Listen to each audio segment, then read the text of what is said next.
What's going on, guys? Welcome to your $1,400 stimulus check update, stimulus package update, and news report for Tuesday, February 16th. Today we have some huge news that came out later last night, and I want to fill you in on exactly what is going on. Again, this is big news, and this could ultimately change what happens as far as what we see regarding stimulus. So this is big, and I want to fill you in on all of this. So I'm going to get to the big news in just a minute, because we also have news that's coming out from the Congressional Budget Office, and they gave us more details on what will be included in this $1.9 trillion stimulus package. And this is also big news, but it might not be as big as the huge news that I'm going to provide you in just a second. So all of these things, there's more provisions on unemployment, stimulus checks, and the child tax credits. We know how these are going to start to play out, so I'm going to get to this in just a second. But let's first address the good news that came out today. We know, according to multiple lawmakers, that the House committees will be finished with the bills sometime this week. Once they are done, the House Budget Committee will then begin combining all the bills to make a finalized version that the House can vote on next week. So, in 1 week from today, we could see the House voting on this $1.9 trillion stimulus package. That is the good news. Nancy Pelosi, she believes the House will be done in time. She also has stated, and she stated this a couple weeks ago, was that there will be a $1.9 trillion stimulus package passed before the end of February. So we still have about 12 days left. I don't think it's going to pass before the end of this month, but there's still chances that it does. So let's get into the huge news as of last night. The huge news, according to the Washington Post, they are saying that President Biden wants to include automatic stabilizers into the $1.9 trillion stimulus package. Now, the reason why I say this is huge news is because this is potentially going to be either good or bad. Let's get to the bad stuff first. Now, here's the reason why this is bad. The reason why is because this just proves that President Biden and the Biden administration believe that there is still issues that the economy could face. We could still see higher unemployment. We could still see, the economy just doesn't turn around as quickly. We could see businesses go under a little bit faster. And so these are all big issues. And this just proves that the United States is not out of the woods just yet. The good news about these automatic stabilizers obviously is this could kick in a time of need. You may not remember this, but these automatic stabilizers were talked about when the Problem Solvers Caucus proposed it was a $1.2 to $1.8 trillion stimulus package. They came in the middle at 1.5, and what they said was if the unemployment rate drops, let's say from, I don't remember what it was at the time, I think it was like 10%. If it drops down to like the 8s, then we would lower, or we'd get rid of, the unemployment weekly boost, or we'd lower it by $100 for every 1% it came down. At 5%, it would completely go away. But they also said if it got worse, if unemployment got worse, if the economy got worse, things started to close up again, we would get an additional stimulus check. We'd get up to 3, which technically we're going to get 3 anyway. So here's what we know. We could see if the unemployment rate were to increase, we could see a larger boost. We could see the stabilizer, and again, this is just talks as of right now, but I just want to give you an example. We could see the stabilizer adjust the $400 per week unemployment boost up to $600. Now, they're also saying that if, let's say, the rate goes from 6.3%, which is what it is right now, and it were to spike up to, let's say, 8%, that's where we're going to see these stabilizers come in. But they also said, according to reports, President Biden does not want to go the other way, which means if the unemployment rate falls below 6, maybe below 5%, we're not going to see that $400 per week boost go away. It's not going to go from 400 to 300 to 2 to 1 to 0. It's going to stay at $400 until August 29th. That's what we're hearing.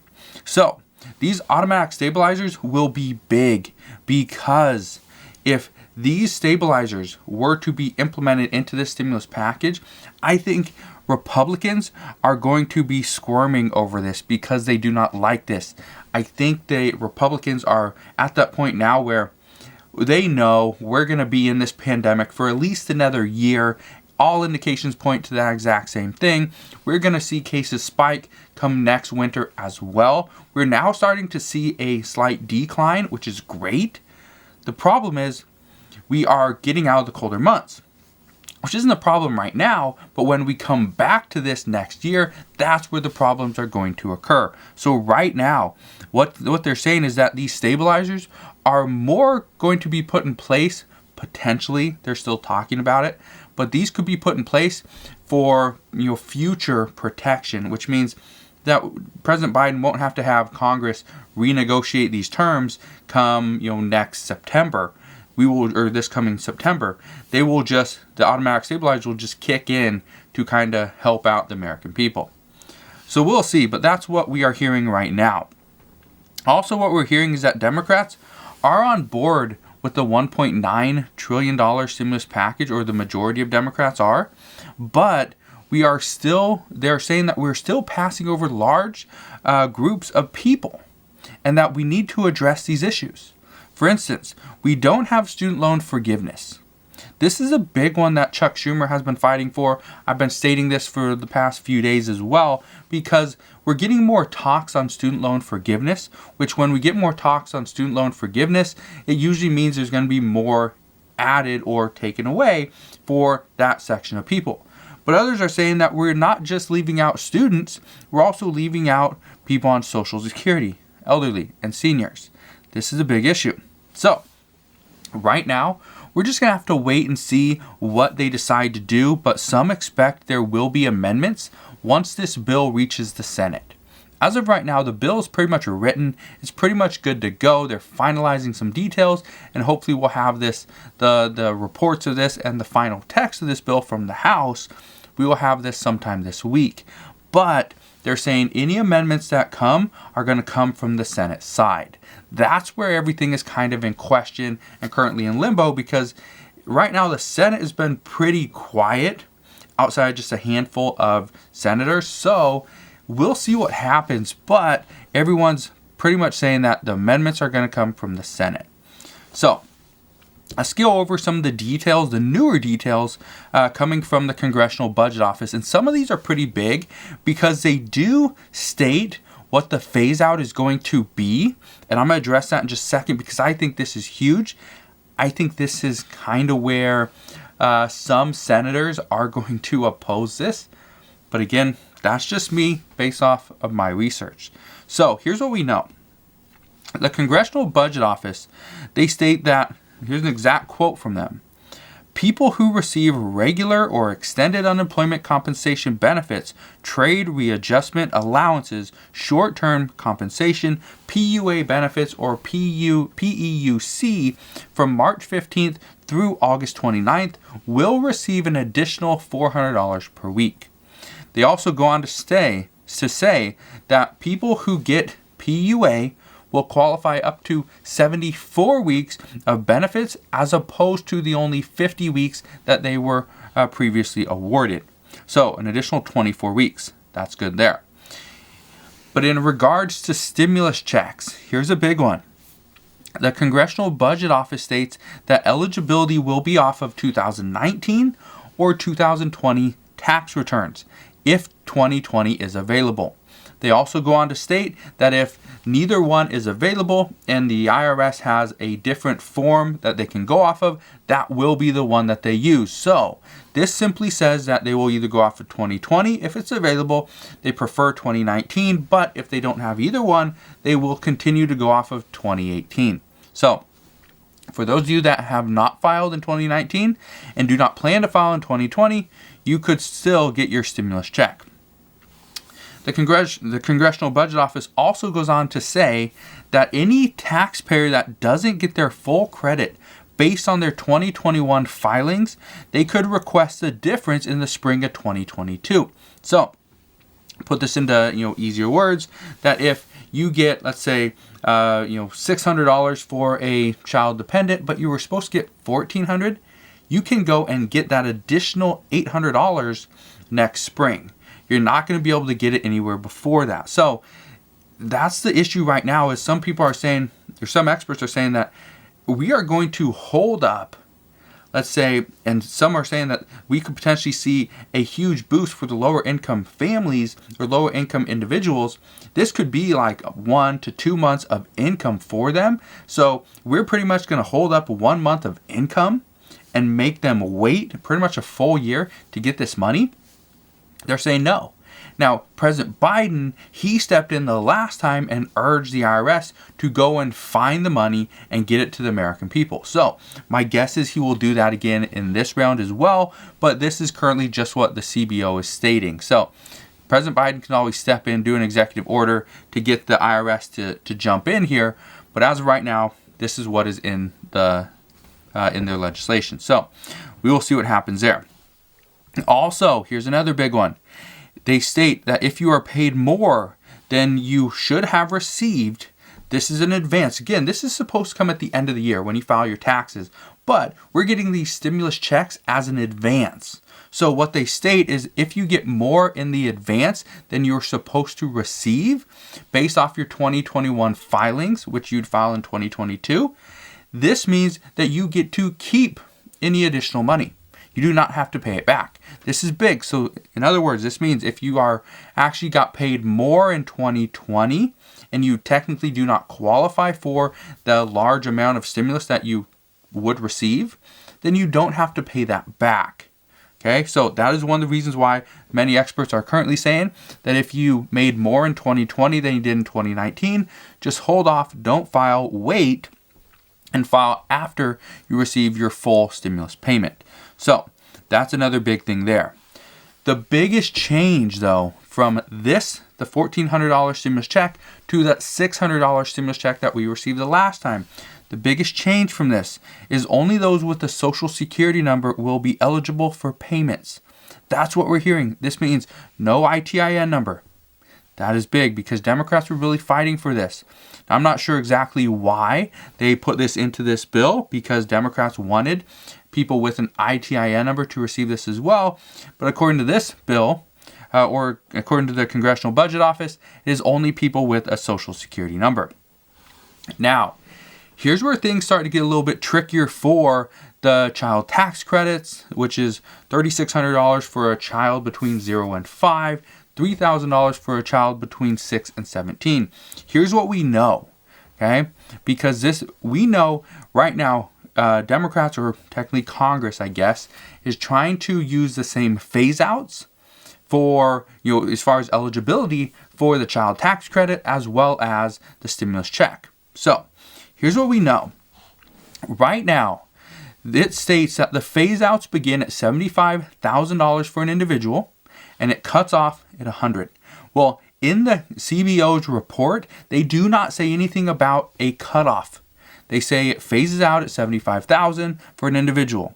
It phases out at $112,50 or $112,500 for a head of household, and $150,000 for couples.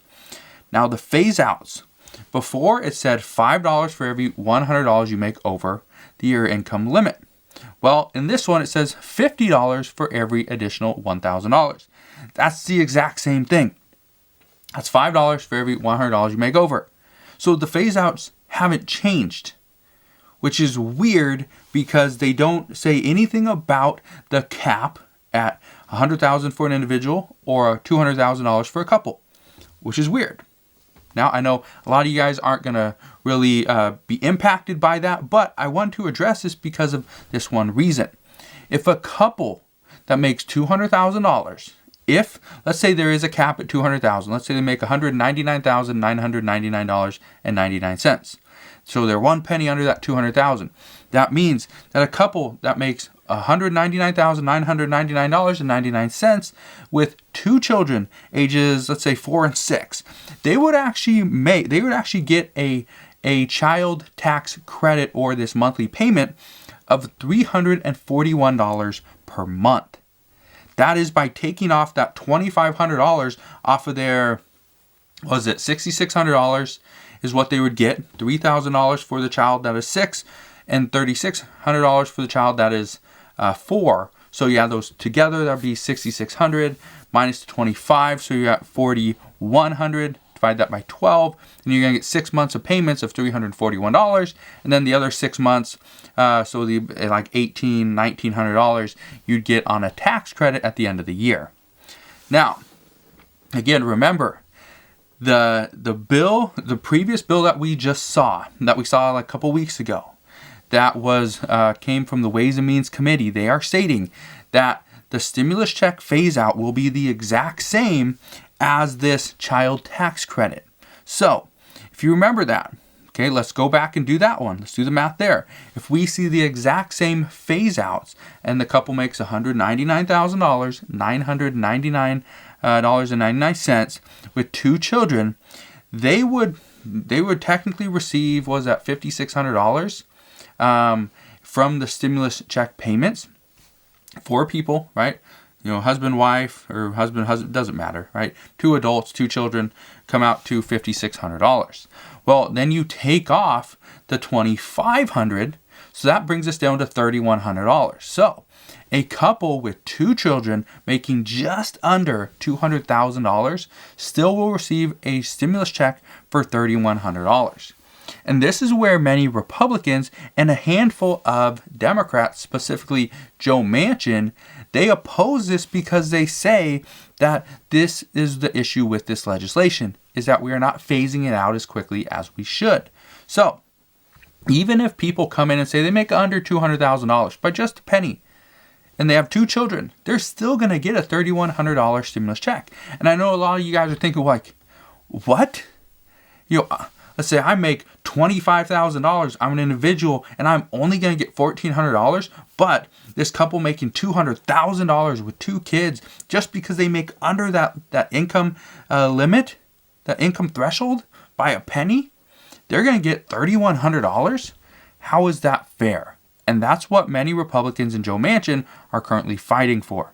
So, as of right now, what I can tell you is that we pretty much just have to wait and see what the final text of this bill is going to be.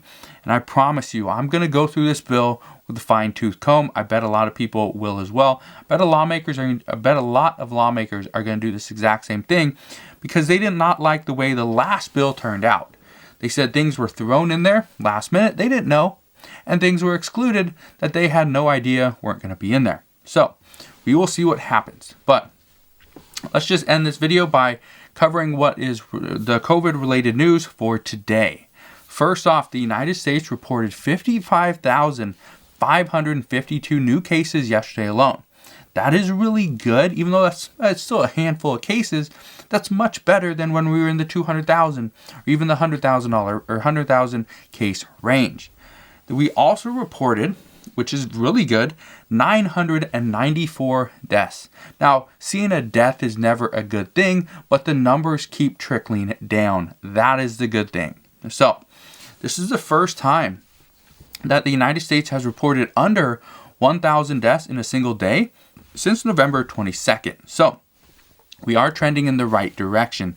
We also know that due to recent winter storms, just the last couple of days, that many people, many areas, particularly in the South, are going to be forced to shut down their inoculation sites. So some experts are currently saying this could delay roughly 10 million people from getting their shots over the coming week. So that's what we know right now. That's what we're hearing. Hopefully you guys enjoyed today's stimulus update and COVID relief news. If you have any questions, please ask your questions down in the comment section below. Just want to thank you guys for watching. Consider subscribing and also sharing this video with your friends and family on Facebook so they too can stay updated as well. Again, thank you guys for watching, and I'll see you guys on the next one.